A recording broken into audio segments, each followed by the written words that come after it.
Hello guys, this is leathertoolz. So today I'm going to talk about Seiko official overhaul experience in Germany. So I have asked for overhaul service for SKX007 K2 watch, which is very famous for now. It's discontinued, has a lot of cult followings. I know it's a really entry diver Seiko watch, but I'm a big Seiko fan, and I think it's a really memorable piece to have. And I have them also, of course, and I thought it would be really worth it to actually ask for overhaul for a experience-wise also, and also from official Seiko. I think it's a big difference, and it comes with a guarantee as well. In overall, I'm very happy with it. Let's say it's not a perfect. There is a reason why is it so, but overall, I'm very happy with it. The watch is no problem. It's running really like a champ. Again, I'll talk about this movement as well. And before I talk much into details, I want to talk briefly about my grandfather's watch. So in this photo, you see a two thing. So this is Seiko Tower in Kinza, Tokyo, Japan, and this is my grandfather's watch. This watch has a lot of story behind it, which hopefully I can tell you more about this watch and what happened and why this has a seal on the glass and why did I make a photo in front of this Ginza Tower. But long story short, I got it repaired by Seiko headquarters in Tokyo. It took about 3 months to repair, and I picked it up in Tokyo. It was amazing. I will make a separate video about this. Ever since then, I became a Seiko fan because they repaired it just for sake of my grandfather, and I'm very happy with the result. And this watch is running like a champ also. So that story later. So I don't want to talk too long about all these things. I will just talk in details. So Seiko Seiko SKX007 K2. So this is not a made in Japan version. This is so to say non-Japan version. So you have a very clean dial. So you don't have a jewel writing under the divers. So it's just really, so to say, very nice, clean dial Seiko watch. It's a very good condition, so to say, because I don't know, use them. It's mostly under my sleeves, and also I don't try to scratch it. I don't do too much crazy sports with it, but I don't also bathe the watch. I mean, I wear it very, very well, and it's a really nice, nice watch. This watch was discontinued in 2018, I believe. So if you want to find it now, it's super expensive actually. Now this thing, I don't think you can find new now, but if you find it new, I think it costs around now 800 euros or really 800 US dollar as well. Used one, you can find it 500 euros or 600 euro range. But I had it new as how it is, and I wore it for years and so on. The accuracy is surprisingly, it's really good. The Seiko movement 7S26 isn't the best Seiko movement back then, now also, but it's a crazy workhorse movement.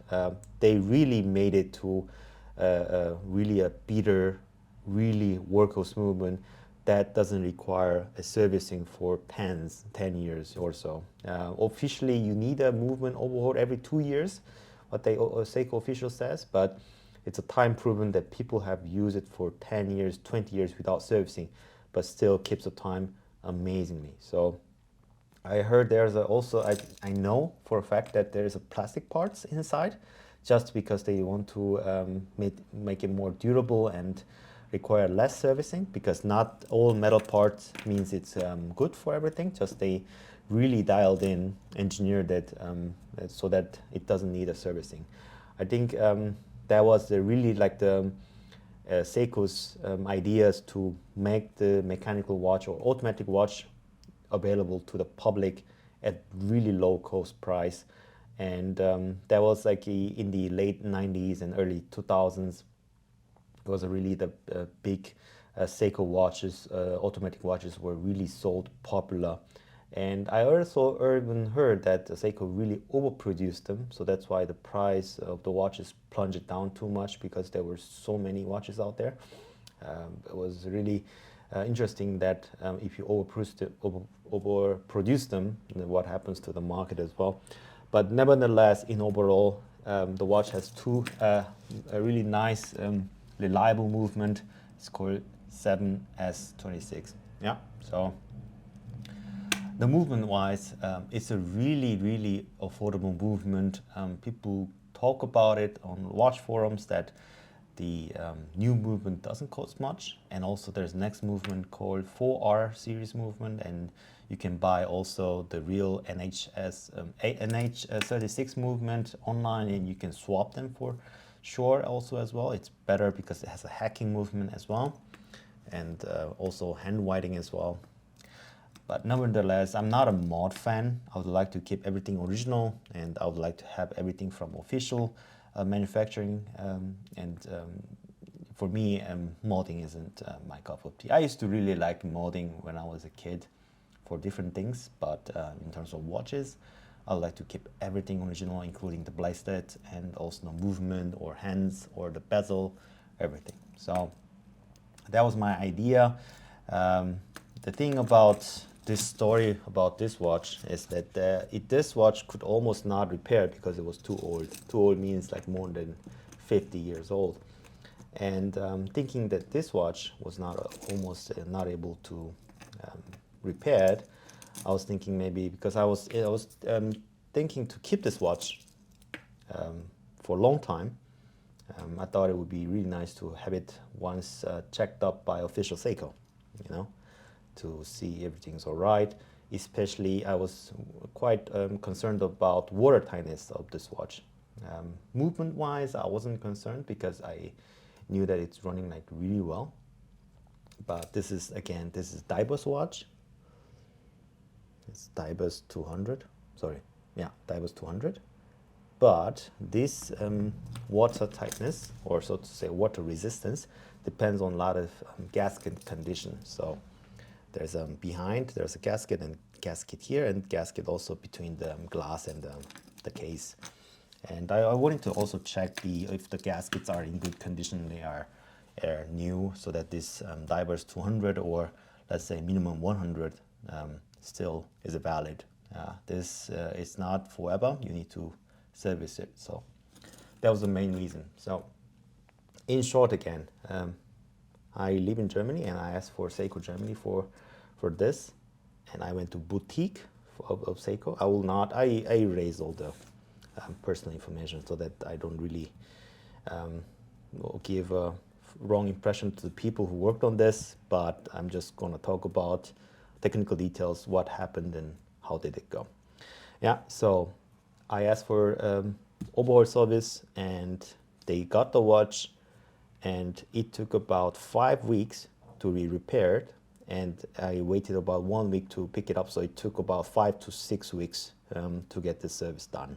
Yeah, so 6 weeks I think is relatively short time in Europe to get things done.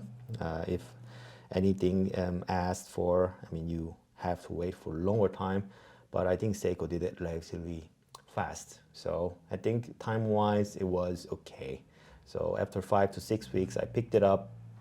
I quickly checked the watch, and luckily, what I was second concern was that if it make any scratches into the watch, because I never had any scratches on the glass and the bezel, and there is no scratches at all, absolutely clean. So I was very happy.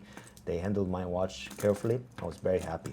So no scratches, extra scratches. Obviously, there are some scratches in the bracelet and somewhere little tiny like wear marks, of course, but nothing super visual that I'm concerned about. So no scratches.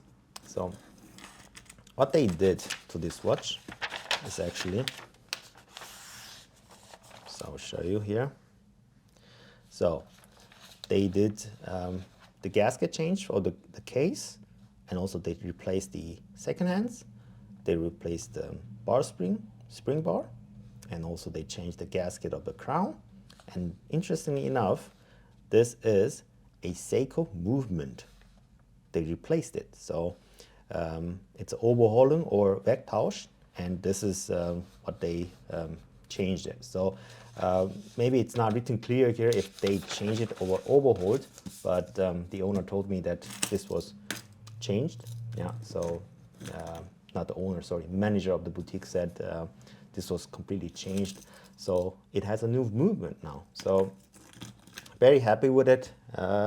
This was actually very surprising because if you think about it, the overhauling the movement and changing it, you know, it takes time for both. And of course, the world of doing things now, now facing what is cheaper to do so, or what is less complicated, or what's less problematic as well. So instead of overhauling 7S26 movement, they just changed it. So they just changed it, the movement, so that it has no problem. So it's a new movement. Everything is already assembled, which is very new, clean movement. So they don't have to worry about oiling each part and so on. It takes really a lot of time cleaning it and so on. So they just changed it. And because of that, they have 12 months of guarantee. So I don't get the new card, but on their system with my serial number of this case, this will have 12-month guarantee. So this watch is like almost new body, so to say, new brain or new heart. So the watch will run very healthily for years now, and it has even guarantee. So if the water leaks in after the repair, anything happens to the watch, if it has something to do with their changes to the watch, they will guarantee. But the other things, if there's a problem, it's not in the guarantee. So it's a little bit dicey, but it's not the complete thing because it's not complete guarantee. But things that done here, I'm pretty confident with now. So it'll be watertight, water resistant. It'll be, yeah, it will be good to go. So I'm very happy with the movement change and also the spring bar change and the gasket change. Yeah, but there are things that didn't done, which is very surprising, is that they didn't do the gasket change between the glass and the casing. So, like I said, the water leaking part is the bottom, the black, the back part, and also the crown. And lastly, the glass and the housing. So I'm sure there's a really thin Teflon or silicone gasket between this glass and the housing. And surprisingly, it was not replaced.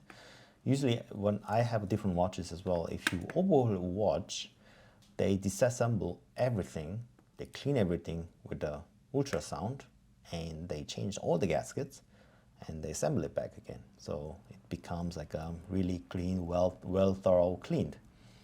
And then I noticed that there wasn't any ultrasound cleaning done. And I took a look at the watch, and I saw here and there some of the old stain marks and some of the dirts and this, so to say, fabric dust or some of the watermarks, exactly where I was given the watch as the same condition.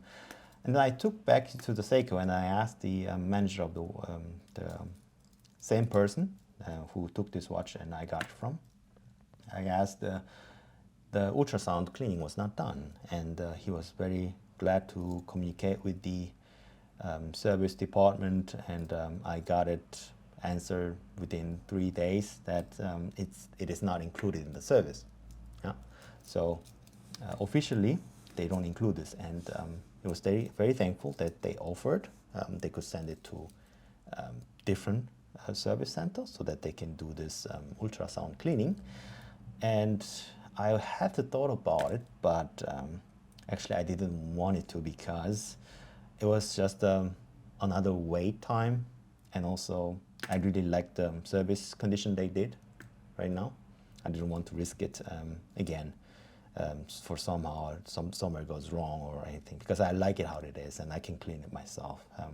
I don't have an ultrasound cleaner, but I can just clean with soft brushes and nice detergent, and it won't be that much because it wasn't really filthy dirty at all. Yeah, so maybe I need in the future the ultrasound cleaner, but for now it's okay. So Again, it was a good wait of waiting time. The technical stuff is done, so I'm very happy with it. But it was just a little bit confusing because I always thought ultrasound cleaning is including the overhauling service bin. And I asked the person when I gave him the watch, the person said, yes, it's included. But I didn't got it in written form. It was just with a word of mouth. And if you live in Germany, or if you live in, especially in Europe, speaking doesn't mean anything much. So if it was promised with a spoken word, doesn't mean anything really. You can't really argue, hey, but you said this and you said that. Yeah, that's difficult. So you gotta really have to have everything written. It's a thing of culture here. So I didn't argue that much. Has to accept it. Just a little bit of that, you know. But overall, I'm just very happy with the service. It costs around 111 euros, which is quite cheap for overhauling service, by the way, because normally automatic watches and mechanical watches, it takes more than that. You should think between 200 euros to 300 euros. And if we look at it in a financial point of view, maybe that's why, because realistically, if you ultrasound clean this, first you need to clean this whole watch cases, watch band, and you need to dry them also while waiting for these parts to be cleaned and repaired. And it takes too much time, and they need to be somehow in a queue. So it reduces a lot of speed how today's services watches. So if they don't do ultrasound cleaning, of course, they can just put in a watch stand. They can just remove the movement, put it on. Just everything is done in one setting. You can do much faster. And I'm thinking maybe because they don't have the ultrasound cleaner, or they don't have the parts ready for the gasket between the glass and the housing, maybe that's why they didn't change it. So that's just my speculation. That's not truth. There shouldn't be the truth. I'm just speculating, and I think that's why. Maybe I don't know. To be honest, I'm just guessing. This is just rough guessing. But yeah, this is how it is. One thing though, lastly, about the Seiko watch is that it could have been really nice if they had a certificate of this water resistance, how many depth was it proved on. I think that would be really cool thing for the watch people out there, or even just normal customers, something to have, because this, like I said, is diver's watch until 200 meters. But if they have tested it like this, some kind of really nice certificate, they could say this watch was waterproof until 213 meters, but this does not guarantee that you will do the diving, but was tested until 230 meters and so on. Some kind of written certificate that was tested, with a nice Seiko logo, with a serial number, so that this watch is entry diver, but still you are like a certified diver watch, little Seiko certificate, testing. Because at the end of the day, after I got it serviced, I didn't get any paper, so to say, to prove that this was done service. I got the receipt, of course, but I didn't get any card. I didn't get anything. It's just that this will be stored in the server. So with the serial number, with this watch, if they type in my serial number within Europe, this will pop out. If it's done outside of Europe, if it was asked, they have to check with the Seiko Europe if was this watch serviced in Europe, but this will be in the system, which is good, convenient, but I don't like this digital server storing thing, because what happens, the server does not store it, the server loses the data, and now it says, no, you never done it, Yeah, a lot of thoughts on this, little surprises here and there, but still, I'm very happy with the service. I'm still Seiko fan, and I will keep this watch safely. This watch will be now kept in a very good place, and this watch will be a part of history because it was now discontinued, and now it's serviced by Seiko official. I'm good to go. So yeah, that was just my little story on my Seiko SKX007. Hopefully you also ask for your service in your country, see what it's like, how it's different. Maybe it's better, maybe it's worse, but still, it's just a watch. Let's not be too stressed about it. Yeah. So enjoy your watch, enjoy your life. I'll see you guys next video. Bye bye.